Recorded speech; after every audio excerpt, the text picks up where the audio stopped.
C'est le tout dernier numéro de la semaine. Mesdames et messieurs, bonjour et bienvenue à cette grande émission. C'est politique. Vous le savez bien, l'actualité en République démocratique du Congo reste dominée par la sortie du gouvernement souminois. On en parle dans cette émission, mais bien évidemment en étant précis sur quelques secteurs, bien évidemment. Mais avant cela, nous allons quand même passer à la lecture des journaux parus ce matin sur Kinshasa. Prenons la bonne gouvernance qui titre l'enquête qui détruit Kagame. Ah bon? Cabinet souminois attendant donc pour juger. Nous allons prendre Africa News qui titre Assemblée provinciale de Kinshasa, les speakers Mouta déjà sur la sellette. Ça brûle déjà là-bas? Qui aligne le gouvernement souminois passé au scanner qu'en politique et province. Voici d'où viennent les 54 ministres. La source de la première ministre pour respecter la représentativité nationale. L'IGF met fin à ses missions d'encadrement des entreprises et établissements publics. Titre Africa News. Prenons à présent la prospérité qui titre chevauchement et télescopage. Judith Soumino-Toulouka vers une difficile gestion des conflits des compétences entre les membres du gouvernement. Waouh! Une constitution peut-elle favoriser l'essor économique et la transformation sociale d'une nation, s'interroge la prospérité. Elle répond en même temps, bien sûr, que oui. Voilà. Prenons l'Assemblée nationale. RDC Vital Kamere met le cap sur l'amélioration des conditions de travail du personnel de l'Assemblée nationale. Oh, Matata Pogno revient, il dit quoi? Matata Pogno, le malédiction des institutions et du leadership sont les vraies causes du retard économique en République démocratique du Congo. C'est Matata. C'est intéressant, hein? Voilà. On va prendre Impact News qui titre Formation du gouvernement, les signes d'un mauvais casting. S'interroge Impact News. Oh, les signes d'un mauvais casting. Bah, on en parle quand même avec les invités. Erlin Kassongo, libre penseur, mais aussi Elvis Meti, un confrère, ici, il va analyser en tant que libre penseur et également, permettez-moi de l'attribuer ces titres, je ne sais pas. Voilà, Erlin, bonjour, bienvenue. Bonjour, messieurs journalistes, très content de me retrouver encore sur ce plateau aujourd'hui, afin de pouvoir développer des questions qui fâchent, des questions d'actualité qui fâchent, et on est toujours disponible pour répondre à cet appel, je dirais, patriotique. Déjà, ça fâche? Oui, ça fâche, ça fâche. Pourquoi ça fâche? On saura les détails lorsqu'on va développer. Glissez-moi un tout petit peu. Non, c'est-à-dire, lorsqu'on parle, je vois déjà, il y a un journal, Impact, qui a parlé des signes. Les signes d'un mauvais casting. C'est-à-dire. S'interroge Impact. Oui. C'est-à-dire, les membres qui composent le gouvernement ont-ils vraiment été bien choisis? Est-ce que les choix du chef a tenu compte de plusieurs aspects des choses? Ou c'est parce qu'il fallait respecter les quotas selon le membre qui compose l'Union sacrée? C'est pourquoi il a choisi ceux-là uniquement parce que ce sont eux qui se sont présentés. Ou lui-même, de sa part, a pris le temps de bien analyser, de bien identifier et de connaître mieux ceux qu'il a nommés. Voilà un peu, c'est pourquoi j'ai dit que je n'ai pas de mauvais casting. Et je suis prêt à appuyer cette analyse d'impact plutôt. Ça, c'est une question qui se posent les confrères, mais seulement ici, quand vous parlez d'un casting qui semble être mauvais, n'est-ce pas, plus de 10 ministres sont revenus à ces gouvernements. Certains permettez, nous citons par exemple Jean-Pierre Bemba qui était à la Défense nationale et actuellement il se retrouve au ministère des Transports. Une permutation, l'homme sera-t-il à mesure de relever les défis dans ces secteurs de transport avec tout ce qu'il y a comme problème? Parce qu'à l'ONATRA, ça chauffe déjà. Au niveau des Matadi, nous avons vu plusieurs protestations des agents. Donc, voyez-vous l'homme être à la hauteur de sa mission respective? Bon, Merci déjà pour cette question.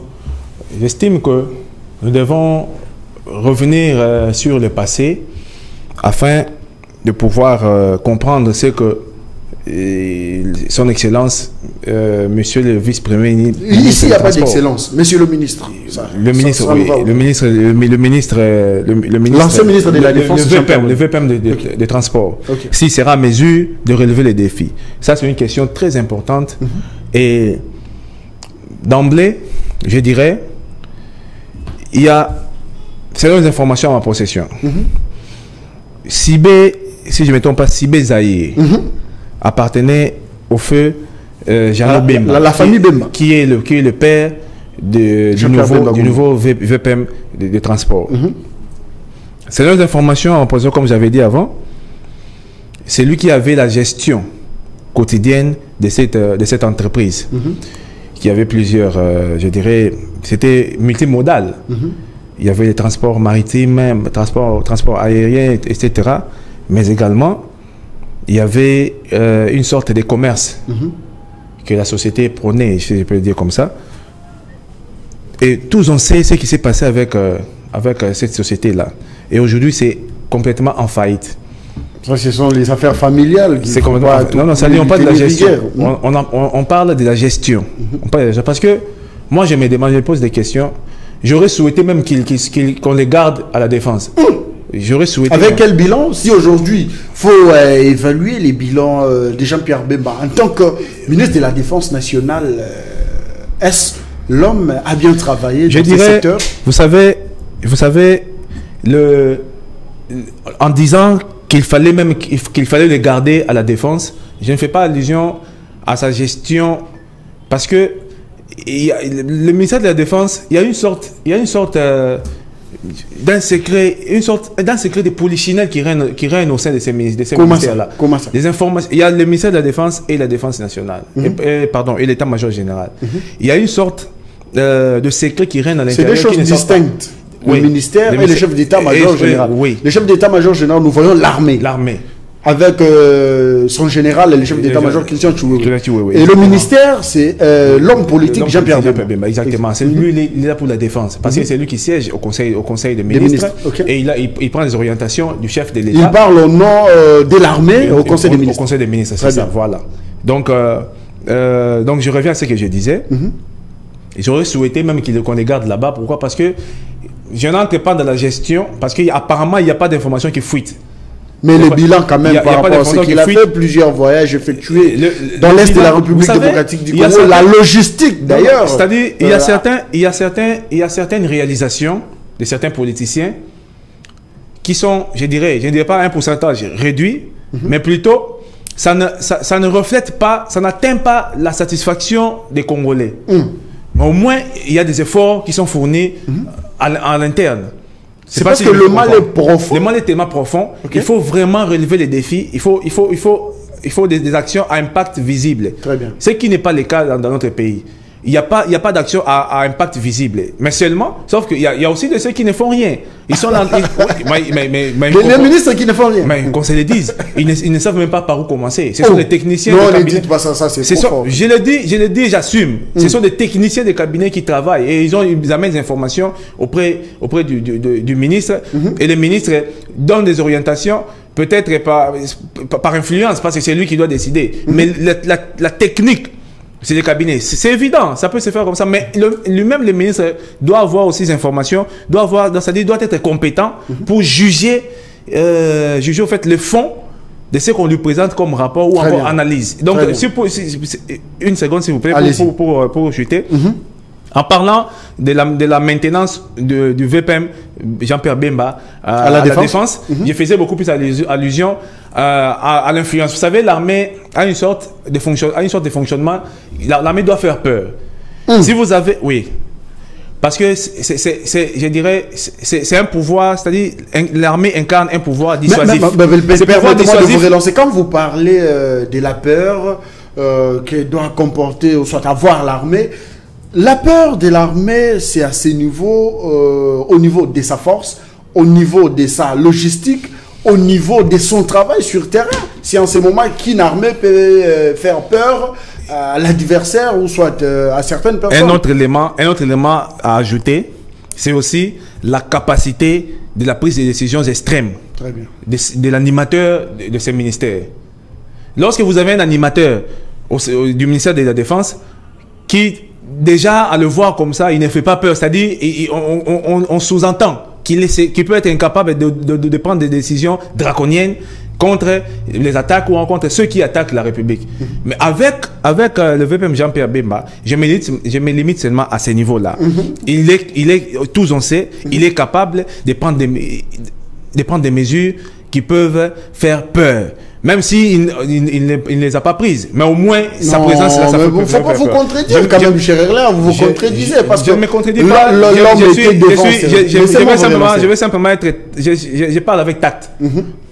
Laissez-moi quand même vous relancer. L'homme était devant ses responsabilités. Il avait un mot d'ordre à donner. Il était dans une gestion libre dans son secteur. Il fut le ministre de la Défense.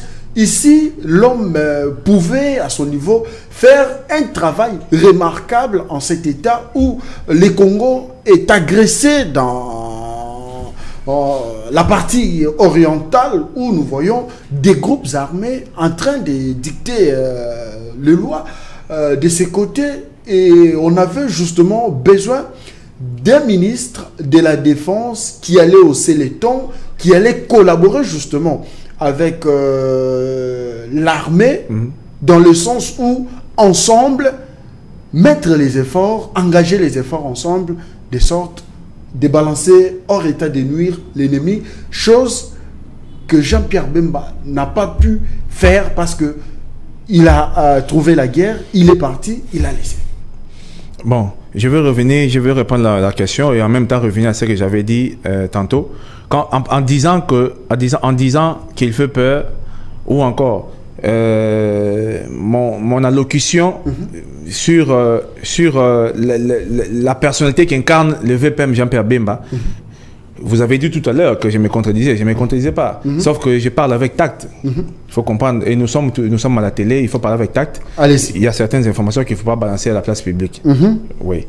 C'est pourquoi. J'ai dit ceci. Il a au moins cette carrure-là. Cette carrure que doit incarner un chef. Très bien. Il a cette carrure-là. Je me limite là parce que je faisais allusion à celle-là. Mais cela ne suffit pas. Il a la carrure. Cela ne suffit pas. Cela ne suffit pas.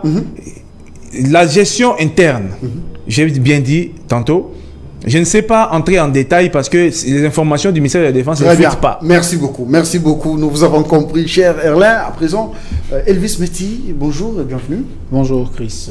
Bonjour à mon débatteur Erlin et bonjour aux téléspectateurs de la 10e rue principalement, le téléspectateur de ces politiques. Très bien. Vous avez la parole. Ici, Impact News qui titre les signes d'un mauvais casting à ce nouveau gouvernement tout récemment publié qui compose 54 membres. Est-ce vous partagez cet avis? Comme c'est une question, pouvez-vous répondre à cette question? Est-ce vrai il y a de mauvais signes, de mauvais casting? Bon, ça fait rire, mais notamment si on doit prendre avec aussi des grandes légèretés de questions d'État, moi je pense que c'est susciter ou encore c'est prophétiser le malheur de notre pays. D'abord, je vais réitérer mes remerciements pour l'invitation. S'il faut déjà d'entrée de jeu aller avec ces castings, je crois que mon débatteur venait de le dire, mon prédécesseur, Chris Mukuna, j'estime que cette question émane de la plus grande responsabilité et de l'État et de la population, c'est-à-dire les gouvernés et les gouvernants. Et par rapport à ces castings, il est à noter principalement que la cartographie du gouvernement, dressée certainement par un, je ne sais moi, par info, dresse déjà la manière dont est-ce que ça va se présenter le travail au sein du gouvernement souminois. Vous êtes sans ignorer que si la majeure partie de ceux qui n'ont pas produit des effets et des résultats escomptés dans le dernier gouvernement, je vais parler du premier mandat, comment est-ce que sur base de quels critères pourrait-il revenir pour pouvoir donner aussi l'impulsion par rapport aux actions à impact visible dans le deuxième mandat? C'est seulement la seule question qu'on peut se poser. Et je pense que cela ne va pas aider la Première ministre à bien calquer, à caricaturer son mandat à la fin pour dire que je fais quelque chose qui a aidé le chef de l'État. C'est déjà quelque chose que nous devrions prendre en compte. Et je pense que s'il faut bien parler, et pour moi, le profil ne correspond pas. Erlin a aussi posé la question, c'est la même question que je me suis posée à l'intérieur. Est-ce qu'il y a eu cette approche, ou encore par compétence, ou encore cette approche de proximité, comme on dit dans le domaine de la recherche d'emploi, parce que tout le monde, ils sont aussi dans le travail. Comment est-ce qu'ils n'ont pas pu créer cette approche, proximité par rapport à la compétence de chacun des membres du gouvernement, parce que cette compétence devait quand même aussi être rédigée par ce qu'ils ont fait. C'est ça le cursus, comme nous disons. Mais le ministre comme Jean-Pierre Bemba, le ministre, je ne sais moi encore qui, en fait, tous ceux qui sont revenus, à part, je dirais très bien Moukoko Samba, que moi, personnellement, je vais louer aussi sa nomination et sa promotion. Mais le reste, qu'est-ce qu'ils ont fait de bien? Jean-Pierre Liaou, qui est revenu. Bon, je pense qu'on ne doit pas être chanteur de la gloire de quelqu'un, ou encore on ne doit pas aussi s'aligner à la clameur publique des gens qui parlent dans la rue. Encore, ce n'est pas un débat des caniveaux que nous sommes en train de faire. Il faut justement aller dans le problème des fonds. Le problème des fonds, c'est quoi? Est-ce que Jean-Pierre Liaou, quand il est quitté au ministère de la fonction publique, qu'ils sont, ou encore quels sont ces jeunes qui ont aujourd'hui eu de matricule, ou encore qui sont été, je ne sais moi, recrutés au sein de la fonction publique. Si vous pouvez me citer le nombre de chômeurs ici en RDC, le taux est tellement élevé. Or, la fonction publique, de par ces secteurs et de par ces institutions, est censée pouvoir recruter les jeunes en vue de leur donner. Mais il fallait d'abord organiser ces secteurs. Mais organiser pendant 5 ans, le secteur n'a pas été organisé. Organisé, mettre de l'ordre. Je ne suis pas là pour poser des questions, de nouvelles unités. Dites-moi, est-ce que pendant 5 ans, le secteur n'a pas été organisé? Quel était alors le rôle du ministre? Vous allez poser la question aux universités, combien sont sortis? Aujourd'hui, les universités, non seulement, parlons pas seulement de la RDC, à Kinshasa, déversent combien sur le marché d'emploi, mais ils ne sont pas employés. Et la fonction... Mais nous avons tout un ministère de l'emploi. Là, il faut carrément tourner la page. Mais il y a le ministère de l'emploi. Mais parlons de la fonction publique où il fallait d'abord mettre de l'ordre. Tout ça ne compte pas, Chris Mukuna. Toutes ces personnes qui avaient des listes fictives au sein de la fonction publique. Certains d'ailleurs, certains cadres qui touchaient 3, 4, 5 salaires, voire même des primes. Il fallait réorganiser et voir comment est-ce que l'homme pouvait alors jeter ou soit poser les jalons pour un avenir meilleur. Je m'inscris en faux, Chris Mukuna, parce que tout ça découle déjà de la mégestion. Comment est-ce qu'un agent peut avoir 5 à 4 matricules pour qu'il soit payé? Si vraiment dans une administration qui est sérieuse et qui est suivie de près. Ce qui veut dire que même le prime ne sait pas être budgétisé quand on doit donner à un administré qu'est-ce qu'il doit mériter. Parce que si ici la prime sort et que ce n'est pas contrôlé, de l'autre côté ça sort. Donc la personne seule se retrouve avec 5 primes, 5 motivations, encore 5 salaires. Comment ça s'explique? Déjà de par la digitalisation des entreprises publiques, comment cette question peut échapper aussi à la gestion d'un ministère? Je veux te dire quand même quelque chose. Je me suis rendu un jour en Angola, précisément dans la ville de Luanda. C'était justement dans le cadre du travail, mais je me suis rendu compte qu'il y a vraiment des avancées que nous, aujourd'hui, on n'a pas encore fait. C'est-à-dire qu'une personne ou un citoyen qui a déjà fait son empreinte digitale pour obtenir sa carte d'identité ne peut pas aller encore dans l'autre, ou encore demander encore de l'empreinte pour aller prendre la carte d'électeur. Posons-nous la question ici à Kinshasa, seule la carte d'électeur, qui en a obtenu beaucoup? Donc vous voulez dire quelqu'un qui s'enrôle par exemple ici à Gombe ne peut pas aller à Kimbantek dans cette perception, je voudrais seulement donner l'équivoque de pouvoir comparer seule la carte d'électeur. Qui en a obtenu une ici dans notre pays? Moi. Vous en avez une? Oui. Qui est lisible bien sûr. Oui. Parce que vous en obtiendrez encore une. Vous avez posé une question, on vous a répondu. Non, mais c'est ça, non? Et aujourd'hui, vous êtes en train de fustiger les parcours, le bilan de M. Liaou. Je ne fustige pas, je trace un parcours qui n'est pas élogieux, un parcours qui n'est pas à applaudir, c'est ça. Si les universités seulement de Kinshasa, les institutions de l'enseignement universitaire, même des écoles de formation nationale, ne sait pas combien est-ce que les étudiants ont été déversés sur le marché de l'emploi et le pays n'en a pas bénéficié de ses compétences. Comment est-ce qu'on peut louer l'administration de l'Iaou? Donc, c'est que parfois nous ne savons pas ce que nous sommes en train de faire. Erlen, vous partagez cet avis? Non, pas du tout. Réagissez. Pas du tout. Je n'ai pas fini. Vous allez finir. Je voudrais ici rappeler Elvis que, en fait, moi personnellement, vous savez, je n'ai pas pour habitude de venir faire. Vous avez un matricule. Faire l'apologie des gens ici. J'aime pas faire les débats sur les gens, sur les personnes, mais au moins il faut reconnaître les capacités, les compétences encore. Je dis bon, reconnaître les compétences de certains de nos ministres. Mais je veux qu'on cite le mérite. Poser la question, Moukouna, de savoir quels sont le mérite. C'est moi qui pose la question. Non, c'est moi qui pose la question. C'est ça que moi je vous complet. Posez-moi la question de savoir quels sont le mérite de ces ministres. La réforme à la fonction publique, mon frère. Je vous dirai d'emblée ici. Il y a eu quelques années, avant d'être mécanisé, au salaire de base, comme on appelle la base plutôt, il fallait avoir des recommandations ou encore corrompre. Mais aujourd'hui, on ne l'a pas fait avec l'École nationale des finances. Non, s'il vous plaît. Sans peur d'être. Non, ça déjà, c'était pas. C'était pas une recommandation. C'était des catégories spécifiques. Il y avait l'École nationale des finances et puis il y a encore l'ENA. Ce sont des catégories spécifiques. Je parle des agents qui ont été recrutés en dehors de ces cadres. Parce qu'il y a le recrutement, il y a ceux qui sont recrutés à l'ENEF à l'époque. Aujourd'hui, il y a ceux qui sont recrutés et qui passent d'abord en formation à l'ENA et ils deviennent fonctionnaires. Ceux-là sont mécanisés automatiquement. C'est comme des militaires après la formation.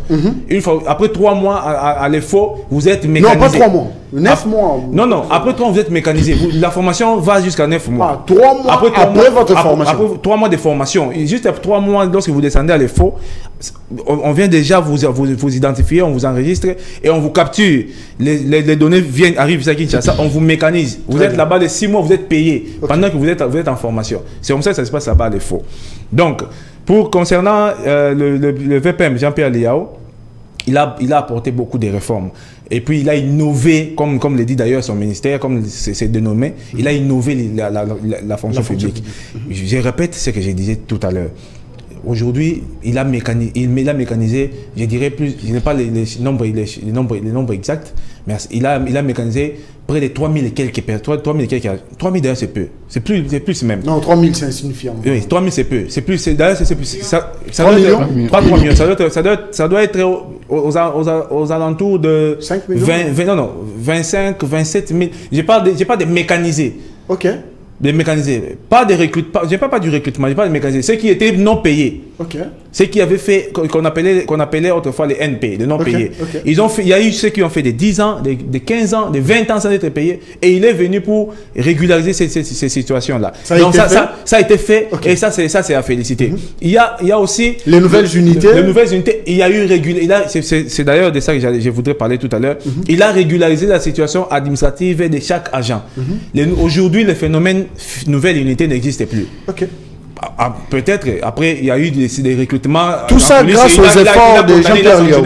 Ce sont ses efforts. Il a recruté, certains ont recruté de manière illicite ou encore en cachette, mais il y a eu des sanctions, vous avez suivi, il y a 2 secrétaires généraux qui ont été sanctionnés parce qu'ils avaient recruté de nouvelles unités pendant qu'il y avait une mesure conservatoire. Et c'est là qu'il y avait aussi la mafia au sein de la fonction publique ont été la mafia organisée, c'est pourquoi il est venu, le VPM, il est venu pour fiabiliser, crédibiliser le fichier même, le fichier, donc c'est de la base des données de la fonction publique.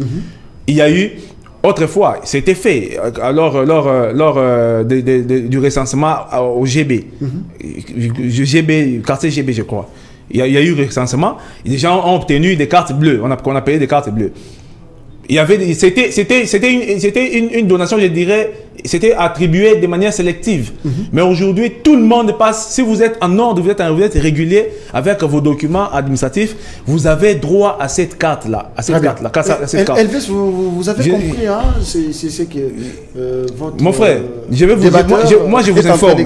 Je vous informe aujourd'hui, on n'a plus besoin de faire des démarches. Les fonctionnaires n'ont plus besoin de faire des démarches pour obtenir leur salaire. Les fonctionnaires plutôt, n'ont plus besoin d'appeler X ou Y pour que sa situation administrative soit régularisée. En fait, d'avoir les numéros matricules pour devenir sous statut. Donc il y a un fichier où tout se retrouve là et puis vous avez une facilité d'engager vos démarches vous-même et puis il suffit que vous lui écrivez. D'ailleurs, il y a une application pour s'adresser. Il y a une application qui a déjà été ce sont des avancées quand même qui a été réalisée uniquement pour contacter les VPM. J'ai maintenant la parole. Il est en train de lutter, ce qu'il a dit après ici. Il est en train de lutter contre la disparité salariale. Ça, c'est très important, il faut le noter. Parce que, je vais vous surprendre. La disparité. La disparité, oui. Parce qu'aujourd'hui, un chef de bureau qui est à Kinshasa touche plus que, voire même 4 ou 5 fois plus que celui qui est le chef de bureau qui est en province, à l'intérieur. Vous allez trouver un chef de division qui est en province qui touche aujourd'hui moins qu'un huissier qui est à Kinshasa. Donc, c'est cette disparité-là contre laquelle... Et ce travail a été fait sur toute l'étendue du territoire national. Il a fait sur toute l'étendue du territoire national. Pour uniformiser. Et puis pour la mécanisation, comme il vient de le dire, le VPM ou le recrutement, le VPM, lui, il est là comme technicien du chef de l'État, si je peux le dire comme ça. Le chef de l'État. Je vais m'expliquer. C'est moi qui ai dit ça. Je vais m'expliquer. Il est comme technicien. C'est-à-dire, il constate dans son secteur les failles qu'il y a. Il ne prend pas de décision directement, surtout si cela va engager, va nécessiter une enveloppe, c'est-à-dire ça va engager l'État à payer ces gens-là. Il l'amène au Conseil des ministres, il soumet les problèmes.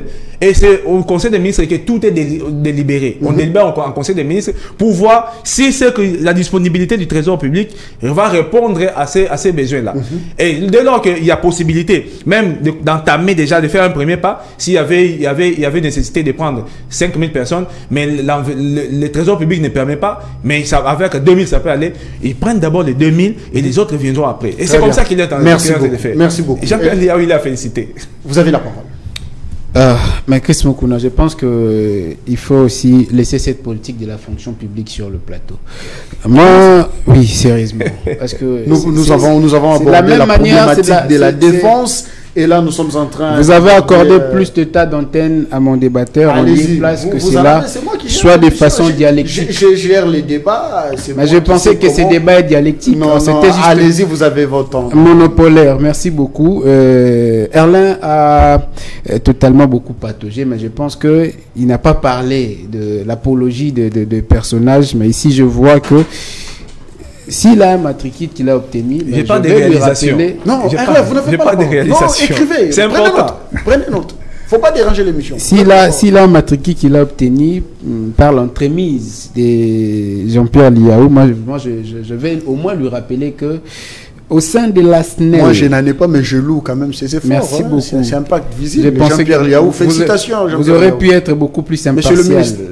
Non, je le suis. Ne dites pas ça. Vous avez la parole. L'éthique vous l'oblige. Non, vous avez la parole. Mais ce n'est pas sur le plateau. Non, vous avez la parole. La SNEL, la Régie des eaux, la DGDA, la DGRAD, il va me citer ici, depuis Jean-Pierre Liaou est entré, combien de recrutements ont été faits et combien de jeunes ont été employés dans ces entreprises publiques. Je pense qu'il ne me dira pas la bonne réponse. La Régie des eaux, la SNEL, la DGDA, pour ne citer que celle-là. Je peux vous poser la question. Vous avez la parole. Posez-moi des questions. C'est la fonction publique qui recrute pour engager, ou soit ce sont des sociétés, des entreprises qui recrutent sur un sur un casting bien fait au niveau de la base et justement ramener ces castings. J'ai retenu un verbe, je vais justement dépêcher pour vous répondre. J'ai retenu un verbe dans les dires de Erlin, réformer.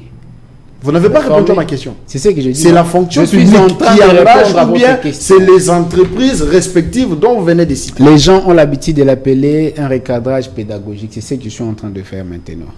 Je vais répondre à Erlin directement tout en répondant à votre question. Il a évoqué le verbe réformer. Et réformer veut dire modifier. Depuis belle lurette, vous et nous, peut-être vous et moi, avons déjà oublié que la Régie des eaux et ses entreprises publiques recrutaient. Il s'est fait en 2021, je pense que j'ai une bonne mémoire. La DGDA avait tenté, c'était en 2021, j'ai peut-être perdu la très bonne mémoire. Cette aventure nous a montré combien, à plus forte raison, ces vieux que lui estime qu'ils sont déjà partants sous Jean-Pierre Liaou avaient l'envie de laisser ces postes à la nouvelle génération qui venait. Parce que le taux de chômage, puisque la jeunesse ou encore la population congolaise est constituée à la majeure partie de 70% par la jeunesse, nous devrions savoir que c'est cette jeunesse qui doit être priorisée dans le domaine de l'emploi. Si aujourd'hui, la population, les églises et j'en passe, même les terrasses et les bistrots sont beaucoup remplis de la jeunesse parce qu'il y a beaucoup plus de distraction, même dans les secteurs politiques. Répondez à la question. Répondez à la question, Elvis. Je me disais, je vais répondre rapidement à votre question, mais vous me ravissez la parole. Vous me ravissez la parole. Vous risquez de m'embrouiller. Non, répondez à la question. Je vous embrouille comment? Vous risquez de m'embrouiller, je dis. C'était quoi votre question pour que je puisse vous embrouiller? Est-ce que c'est la fonction publique qui va engager les agents? Mais c'est ce que j'étais en train de dire, Chris Moukouna. Non, j'ai parlé de la réforme. La réforme, c'est quoi? C'est modifier. Modifier toute politique que nous avons l'habitude de voir depuis belle lurette. Et comment est-ce que l'entreprise publique peut au moins envoyer un agent au sein de la fonction publique? Tout agent qui travaille à la DGRAT est ipso facto payé à la fonction publique. Je ne sais pas si c'est le cas, si vous allez me dire le contraire. Mais comment alors ces entreprises publiques n'ont pas changé la politique pour que nous puissions aujourd'hui louer la politique de Jean-Pierre Liaou? Donc, s'il faut dire que ces gens que vous nous brandissez ici, qui ont pu faire des choses et des exploits au sein des ministères, devraient d'abord commencer à ouvrir des recrutements ou encore des appels d'offres de recrutement pour le jeune dans les entreprises publiques. Parce que si on parle seulement de la fonction publique, comment est-ce que la fonction publique peut-elle fonctionner sans pour autant qu'il y ait des jeunes qui sont recrutés dans les entreprises publiques? Donc, je m'inscris en faux par rapport à ce que Erlin venait de dire. Notez, Erlin, notez. Dites-moi maintenant, la fonction publique va recruter pour déployer ces jeunes où précisément? Parce que là où nous sommes, des sources dignes de nom à ma possession, je sais qu'il est aussi connaisseur de ce que je suis en train de dire. Que ces entreprises que je viens de citer a pu faire plus de décennies n'engagent pas les jeunes. Et c'est la faute à la fonction publique? Mais bien sûr, Chris Moukouna. Parce que s'il y a essentiellement, c'est la fonction publique qui est chargée, qui a l'habilité et même la compétence de donner du travail aux jeunes. Bien que cela doive commencer par ces organes de ONEM et j'en passe, mais la fonction publique est la seule organe habilité à pouvoir commencer par le recrutement des agents. Je ne sais pas, Chris Moukouna, si il y a encore d'autres choses que vous voulez me dire comme contraire par rapport à ce que Erlin venait de dire.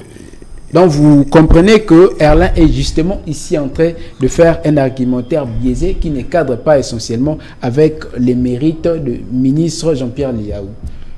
Donc selon vous, Jean-Pierre Liaou n'a pas bien travaillé? Je ne sais pas si pourquoi est-ce qu'on doit s'éterniser sur la question. Non, c'est moi qui pose des questions. Jean-Pierre Liaou, je l'ai très bien dit.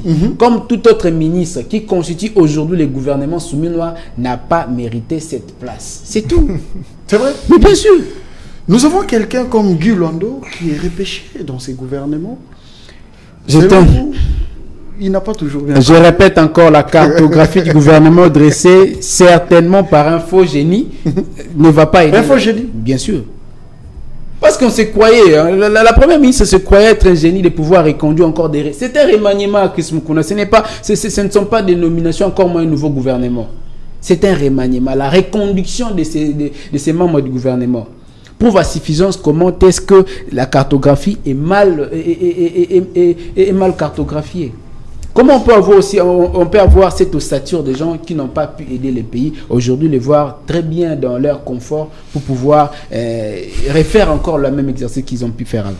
Très bien. Je pense que je suis très désolé. Merci beaucoup. Cette émission se poursuit. Chers téléspectateurs, vous nous suivez. Nous sommes en direct de la 10e rue télévision. C'est votre émission là. C'est politique. Prenons un tout petit peu le portrait du ministre, du nouveau ministre de la Défense nationale. Il est VPM à la Défense nationale. Guy Kabombo au Modianvita. VPM, Guy Kabombo. Modianvita, nouveau vice-premier ministre, ministre de la Défense nationale et ancien combattant. Il est licencié en droit public de l'Université libre de Kinshasa, ULK.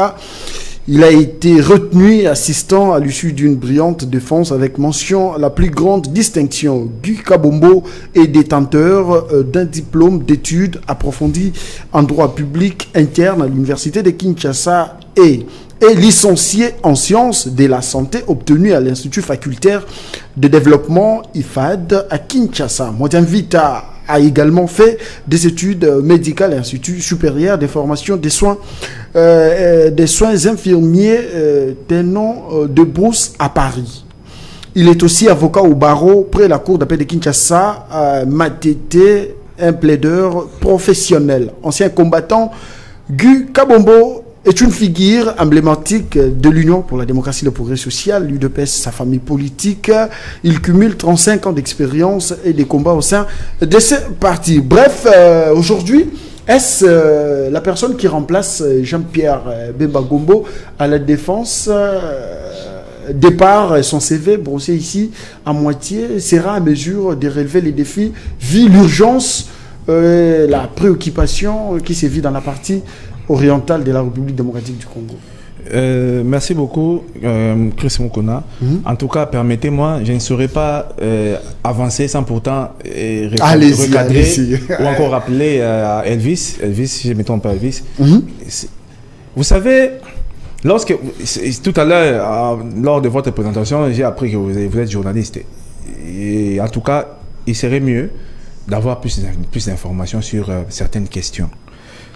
Le ministère de la fonction publique, vous avez déjà entendu, ça certainement entendu parler des agents de l'État et des fonctionnaires de l'État. Il y a une nuance là-dessus. Le ministère de la fonction publique ne gère que la carrière des fonctionnaires de l'État et des agents de l'État. Les recrutements dans des sociétés para-étatiques, comme la DGDA que vous avez cité, la DGI, la DGRAD, ne dépendent pas de la fonction publique. La fonction publique ne gère que leur carrière. Il n'a pas répondu à cette question. Oui, ne gère que leur carrière. Le ministère du Travail et Progrès social, c'est ce ministère qui gère, je dirais même, les fonctionnements techniques de ces régimes financiers, des sociétés para-étatiques. Donc, s'il faut chercher les recrutements à la régie des eaux, il faut chercher à la DGDA, la SNEL et autres. Là, c'est le ministère du Travail. Parce que c'est le ministère du Travail qui gère ces agents de l'État. Ce n'est pas la fonction publique. La fonction publique se limite simplement, je dirais, une veille au respect de la carrière. C'est-à-dire, parce qu'il y a, vous savez, aujourd'hui, il y a la SINSAP qui a été réformée également. La SINSAP, lorsque vous allez en retraite, même ceux-là qui travaillent à la régie des eaux, à la SNEL, ils bénéficient de la rente de survie, ce qui n'était pas le cas autrefois. Une fois en retraite, vous êtes oublié et 2 mois, 3 mois, 4 mois, 5 mois après, vous mourrez comme un malheureux alors que vous avez servi l'État. Donc aujourd'hui, on n'en parle plus parce que avec la réforme qu'a apporté le VPM Liao, avec je dis parce que la réforme date de longtemps, mais la concrétisation de cette réforme, c'est un honneur, un coup de chapeau à lui. Vous n'avez pas peut-être répondu à la préoccupation. Non, c'est vous qui avez la parole. Moi, je pense que c'est moi qui pose la question. Il y a une sorte d'amalgame.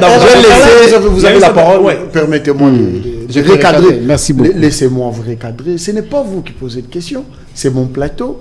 Donnez-moi la chance, le temps de poser de questions. À Erlin, et bien évidemment, je veux vous je note. Merci pour beaucoup. vous poser je pense que c'est d'autres également. C'est ce qu'il faisait lorsque je parlais. Oui. Les agents de la fonction publique, pour nuancer, sont régis par les statuts. Ça, c'est un élément très important. Tandis Prenez note. Tandis que les agents des sociétés para-étatiques sont régis par le Code du travail. Ça, c'est très important. Il faut vraiment le retenir. Parce qu'il y a une sorte d'amalgame dans ce que vous êtes en train de dire ici. Évoluer.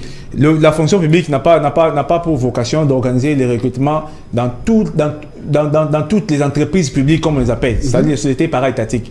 N'a pas vocation à organiser les recrutements au sein des La fonction publique ne recrute pas. mais elle gère la carrière simplement. Très bien. Vous vous organisez pour recruter selon les modalités, les critères de recrutement dans vos sociétés, dans vos entreprises. Et vous envoyez les fichiers à la fonction publique. C'est la fonction publique qui gère la carrière. Parce qu'ils doivent être enregistrés parce qu'ils auront besoin de la rente après leur retraite. Très bien. Répondez maintenant à la question.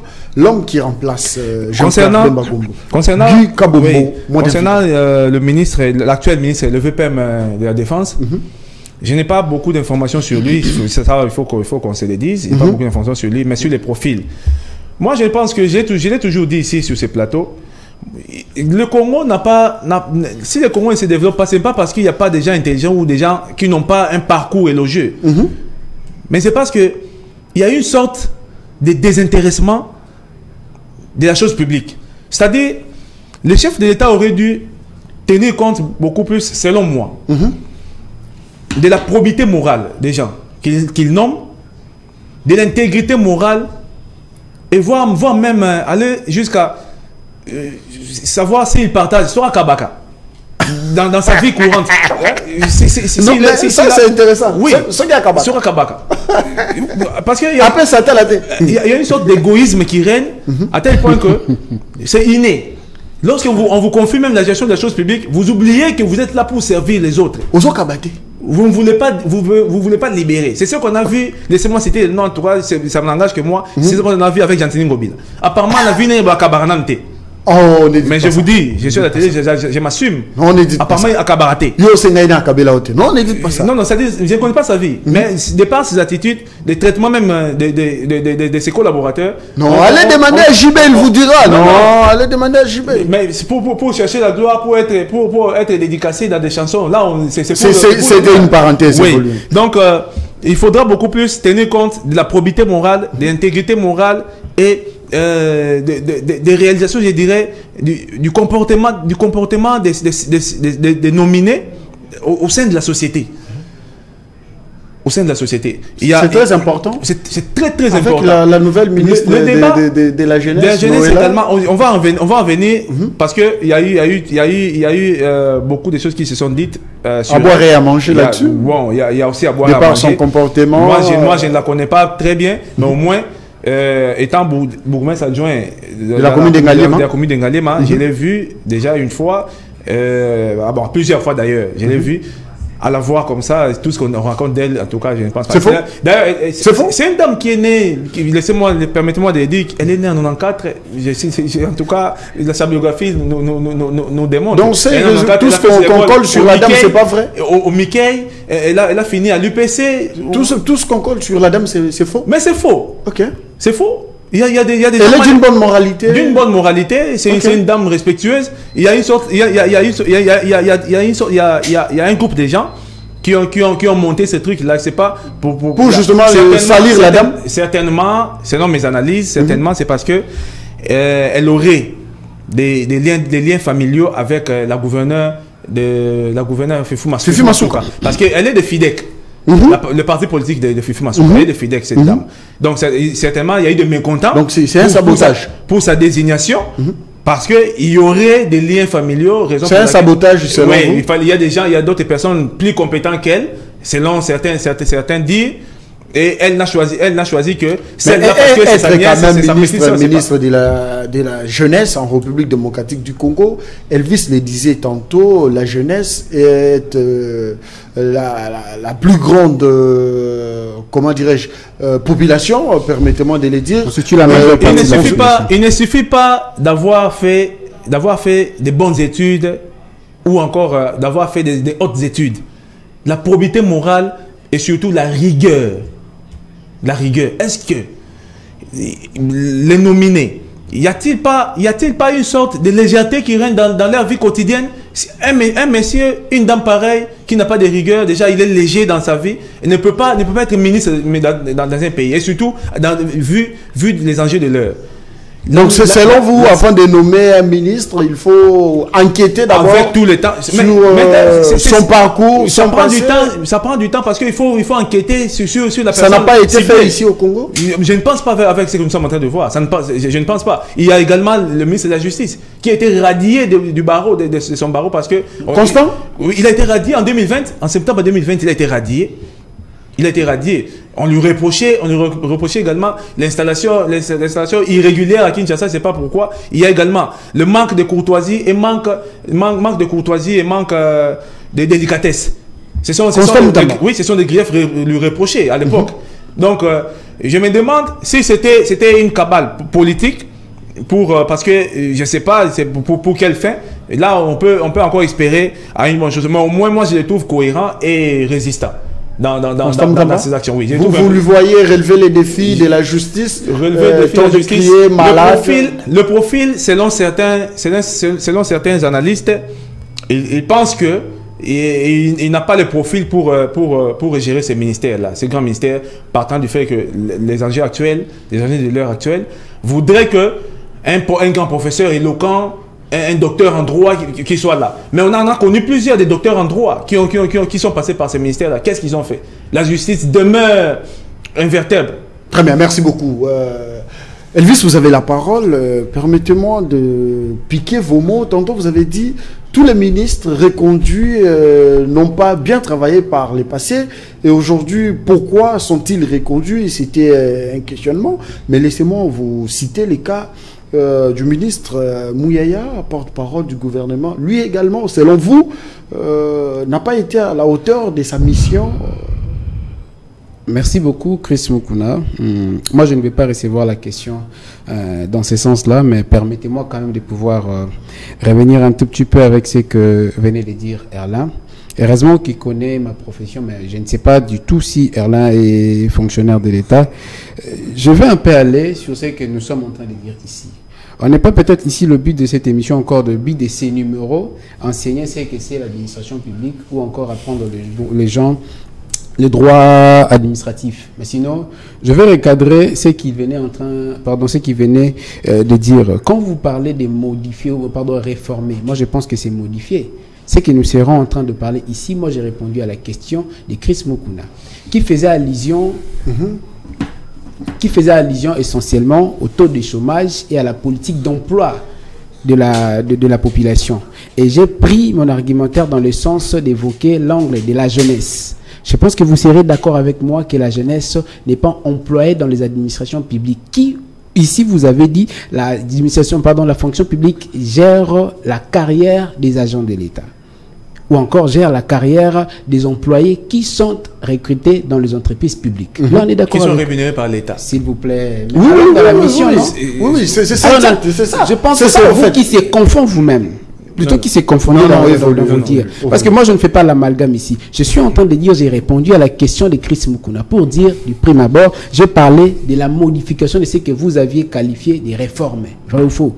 Et deuxièmement, je parlais ici de la politique d'emploi. Je suis allé à parler des taux de chômage de la population. J'ai évoqué le cas de la jeunesse. Et j'ai ensuite parlé de la mission de la fonction. Parmi ces missions, vous venez de dire ici, je cite la gestion des carrières. Mais dites-moi, quels sont ces jeunes ici, aujourd'hui, en RDC, que vous voyez être paisiblement et facilement intégrer même la fonction publique ou les entreprises publiques de l'État?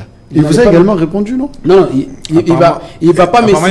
Il vous a également répondu. Il a parlé du ministère de l'Emploi. Ne soyez pas si penchant. Oh là là. Ne soyez pas si penchant. Non, il a parlé de ça. Le ministère ne s'entend même pas. Comment ça? Il y a un conflit entre ces ministères ne s'entendent même pas. Je ne parle pas des attentes entre eux comme ministère, encore comme administration, mais je parle, ils ne s'attendent même pas dans l'opinion publique, encore dans le public. Quel est le rôle aujourd'hui de ces ministères du travail qu'il est en train de me citer? Moi, je prie, c'est la mission qui est la gestion des carrières des agents. C'est ce que j'ai dit, la fonction publique, départ, la gestion de... Mais il vous a également fait part de la procédure normale pour être engagé. Il vous a mais fait mon part... problème n'est pas là, est-ce que je suis censé allez-y. préoccupations des RDC. Allez, on doit quand même évoluer. Répondez à ma question, Patrick Mouyaya. Non, je crois qu'il ne va pas faire office d'un agent de l'État. Très bien, c'est compris. Pour pouvoir nous enseigner ce que c'est. Non, c'est compris. Je pense que là, je finis. C'est une information à ma possession. Ce ne sont pas les informations.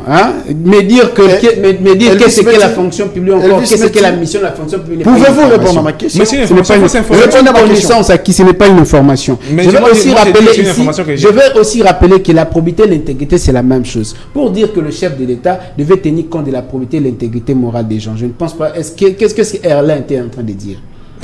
Donc, S'il faut parler simplement, s'il faut recruter des gens, départ la probité morale, c'est bon. Mais l'intégrité déjà fait partie de la probité morale. Répondez à ma question. Je réponds maintenant à Patrick Mouyaya. Je ne serai pas ici justement pour pouvoir parler de cette question dans ce sens-là. Moi, j'évoque ici le satire de ces gouvernements qui est aujourd'hui formé, mais qui nous ramène seulement ces vieux qui ont travaillé, mais qui n'ont pas porté du fruit de par leur travail et leurs actions. C'est ça au moins le problème pour moi ici.